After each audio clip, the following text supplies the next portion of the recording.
তোমার জীবন বদলাইতে চাইলে তোমার আগে তোমার চিন্তা ভাবনা, চিন্তাধারায় তুমি the way of thinking you have to change it, okay?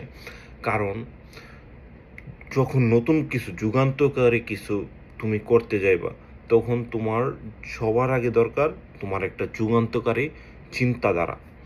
কারণ ধরো লাইক আমরা সবাই লাইট বর্তমানের যুগে ব্যবহার করি। তো লাইট কে আবিষ্কার করছে? লাইট যিনি আবিষ্কার করছে ওনার নাম থমাস আলভা এডিসন।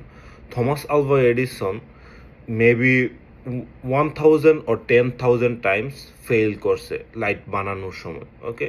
তো উনি বারবার চেষ্টা করছে, ওকে? তো উনার ওই চেষ্টার কারণে আজকে আমাদের হাতে লাইট। তো উনি যদি ওই দিন লাইক একবার ফেল হওয়ার পরে থাইমা যাইতো আর বলতো যে না আমার দ্বারা সম্ভব না, তাইলে কি এটা আমরা কখনো লাইট পাইতাম? না, পাইতাম না। তো we have to like change our way of thinking. Like হ্যাঁ, আমার যদি মাইন্ডসেটটাই ওরকম থাকে যে হ্যাঁ আই ক্যান ডু এনিথিং, আপনি you can do anything, you can do anything, trust me.